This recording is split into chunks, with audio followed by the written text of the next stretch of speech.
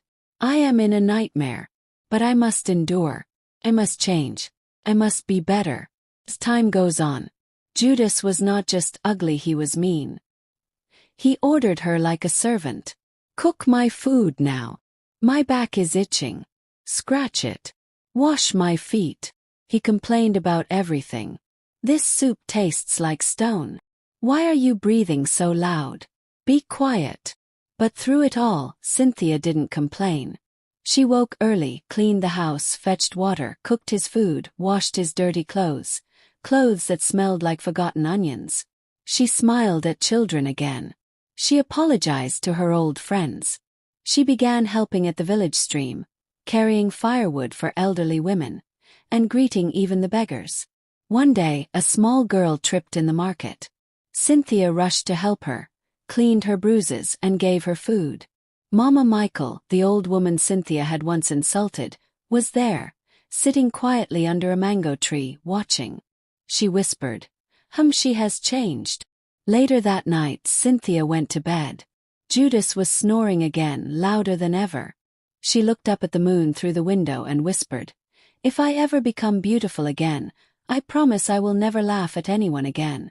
I will never forget what it feels like to be broken." That night, Mama Michael appeared in her dream, glowing like moonlight. "My daughter," the old woman said gently, "your beauty is back, not in your face but in your heart. You are now truly beautiful. When you wake, you shall see." And when Cynthia opened her eyes the next morning, she rushed to the water pot and looked in. She screamed. But this time it was joy. Her skin was smooth. Her eyes were bright. Her hair was full again. Her lips glowed. Her beauty had returned, but stronger, deeper, fuller. She ran outside singing. The whole village gathered. "She is beautiful again. The curse is broken." Judas came out blinking. He saw her and stepped back. "You're not my wife. My wife is ugly." Cynthia smiled kindly. "Thank you, Judas. You were part of my journey." But who will cook for me now?" he cried. She handed him a calabash of food. "May you find someone who loves you as you are." And with that she left the hut. Her parents cried and embraced her. Soon after, a handsome and rich prince from a far kingdom came to the village. He had heard of Cynthia's change, how she grew from pride to humility. He saw her and fell in love, not just with her face but with her heart. Their wedding was the biggest the village had ever seen. Dancers danced, drums echoed, women ululated. Even the trees swayed in joy. But Cynthia never forgot. She treated her servants kindly. She greeted every old woman. She played with children. She even visited Judas once and gave him new clothes. She no longer worshipped her mirror, because now her beauty came from within. Moral lesson: pride leads to a fall, but humility lifts the soul. Beauty without kindness is like a fruit that looks sweet but tastes bitter. Always respect others, no matter how small, old, or poor they may seem. Change begins when the heart learns.